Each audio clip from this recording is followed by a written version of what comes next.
Hello there, folks, and welcome back to another video. In this one, we're going to be talking about Oathmark. So Oathmark is a game that has done quite well on my channel. I know a lot of people have watched the video where I sort of went through pretty much all of the books for Oathmark in the first edition of the game and told you what all of them did and sort of what they were quite useful for, which ones you should buy and that kind of stuff as well. One of the things we've heard then since that is that, and over the last couple of years, is that Osprey Games and Joseph McCullough are going to be releasing a brand new edition of the game, a second edition of the game that will be coming out in August this year. And I thought I'd do a little bit of an update, a little bit of a PSA to dive into what they've talked about, what McCullough has revealed as part of his latest designer blog, and sort of just diving into the game and telling you what sort of changed. So I'm going to be reading through this anyway, but I'm also going to be sharing some of my thoughts as well at the same time. I do really like Oathmark. It's a fun system, and I think it'll be really fascinating to see what people do when they dive back into it and enjoy a little bit more of it over the course of the rest of this year. So let's dive in and see what Joe said. So first off, the game has not fundamentally changed. The core mechanics of activation and combat are still the same, and there is more that is similar between the two editions different. I think that's great. It's a very simple, quick and easy mass battle style game system. Really fun and easy to dive into. It's incredibly easy to pick up. One of the things about Oathmark as well is that even though I learned lots about the game, played a couple of games against myself and a few other people, even though I spent months away from it, I came back to learning the game and the mechanics clicked again just like that, which is really good for what they're doing with Oathmark, and it's nice to see that's carried through into the second edition. That said, a few changes will be immediately noticeable. The most obvious is the inclusion of undead armies. Great, they need to be in the core rulebook. The rules for chariots, again, makes sense. And also the rules for legendary heroes, again, makes sense. It's a game all about heroics, mighty armies and kingdoms and telling your stories, so you need to have the rules in there for legendary heroes. Osprey consider these to be core aspects of the game, so one of them in the main rules. Nice and easy, fun and quick, and means that you'll be able to build some fun armies. For one, the biggest change is presentation. The first edition was very much a game of battles with a campaign system added on. I've reoriented it so that it's a game about kingdoms with lots of rules for fighting battles. Makes sense. So the game now opens to rules for building kingdoms. Really nice and simple and easy to dive into now, hopefully.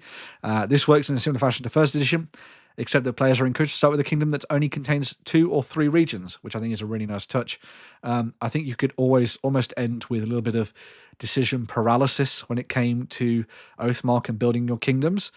You could build up too much and then have too many units and ideas to choose from, whereas if you start with 2 or 3 regions, it means that you've got less to pick from. It means you've got more tightly packed armies using a handful of troop ideas rather than having to dive into something massive straight away. And I think McCullough talks about the here as well. So yeah, this allows players to start smaller, either with smaller battles or at least with a few types of troops on the table. Importantly, it also allows for more room and time for kingdoms to grow organically and allows you to tell your story as well. So you might decide to build different things than you might initially have thought of just because it fits the narrative a little bit more, which I think is quite nice. This is also aided by the inclusion of a new 6th region to the Kingdom Circle, which is known as the Borderlands, where you can raise unreliable troops and a few other things as well, which we'll talk about a little bit later when they get brought up by Joe. Again, I think that's really nice. Kind of adds a little bit more to the narrative, means you can come up with some fun map designs and things like that. And I'm sure people like Peach, you'll be very encouraged to see that in there as well. The game of Oathmark is now played in a series of kingdom turns, all which involves some kind of battle. Makes sense. Again, it's more of a campaign game than it is and a kingdom building game rather than it is just a out and out battle game.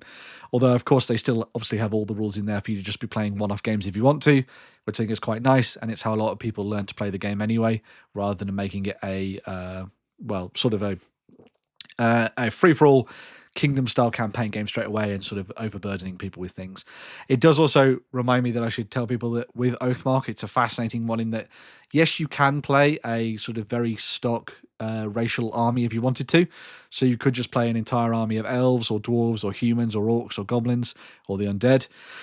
But one of the things that Oathmark tries to sort of drill in is that you don't have to go down that route and you can have a really nice mixed army. So if you were trying to build an army based around something like the Silmarillion, which is actually one of the sort of takeaways from Oathmark I've had over the years, is that it feels very much Silmarillion Middle-earth coded. You can do a mixed force of men, dwarves and elves working together, or you could even throw in orcs and goblins if you wanted to as well. Play around with that in whichever fashion you want as you build your own fantasy world. So it's not one where you're prescriptively driven to only play a particular faction or race or lineage or whatever on the tabletop, which I think is quite nice. They've also done a little bit more with races, which is quite cool. So Beyond Undead, there are no new armies. However, races now have a little bit more of a special rule attached to them as well. So orcs now come with a wild charge ability. Elves are known as Eldest. The humans are Hasty, and dwarves are Children of Stone. This will eventually give you essentially just a little bit of extra flavour to an army as you're building them, which is quite nice, especially as you start to see the building blocks of different factions come together. Maybe a little bit of Eldest and Children of Stone will work nicely together. We'll have to wait and see. They've also done stuff with magic as well. So, confession, when I first wrote Oathmark, I was a little afraid of magic. Having made my name writing Frostgrave, I didn't want this game to be dominated by wizards, which is the primary focus of Frostgrave as you go around Felstad with your wizard warband. I love a good bit of chaos in my games, but I didn't want magic to become more important than movement and troops fighting each other, basically. I believe this fear drove me to underpower spellcast a little bit in the first edition. I will say that is probably the case. It feels very magic light, feels more like Gandalf walking around casting spells than it does an Empire Battle Wizard or something like that. So this is where I think spellcasters have been changed and updated. They have become a bit better. They know more spells. A lot of spells are easy to cast, and more importantly, they're cast as a simple action, which is quite fun. Or some of them can be done with a simple action, it says. And there's also a review of magic items in there as well, which is quite nice. So it's good to see that that's been added into the mix. There's lots of other Oathmark scenarios to be found in expansions, and the core book will now come with 5 to 8 of them, which is quite nice. So yeah, and they've all been tweaked and updated, which is a good sign as well, giving you more options for playing your games. Monsters have also had a review. I love big stompy monsters, McCullough says, but again, they should be the spice, not the main dish of the game, and so they're a bit more unreliable. And they also noted things like the dragon, which now lives in the Borderlands. It can only be picked if you have a Borderlands region. And as you can say, you can never trust a dragon to do what you want it to do, which is fun. Fits in again with the Tolkien-esque vibes for the game, and it'll be nice to see how that sort of that comes together and coalesces when you're building your armies for the tabletop. There's also a few little tweaks, as you can see, such as artillery losing the champion dice, and some of the undead being a bit more brittle, skeletons. And there's lots more to come as well. So yes, make sure to keep an eye out for more of these developer blogs as they pop up. Just as a PSA, obviously, the core of the game is still very much the same. So if you are looking to have a look at what Oathmark really is, then you can still go back and watch my older video.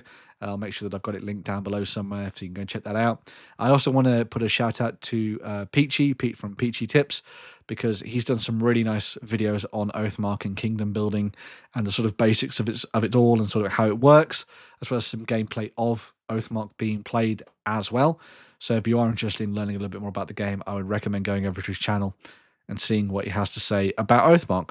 But there you go, just a little bit of an update on Oathmark and sort of how it's changed and sort of where it's gone over the last little while and what McCullough is planning for the second edition of the game.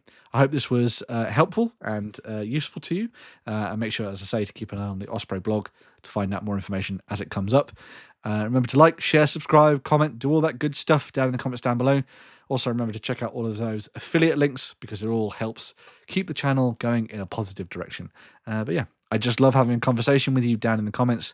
So please share your thoughts and we shall go from there. I look forward to talking to you. So yeah, I'm going to be back with another video very, very soon. So yeah, bye for now.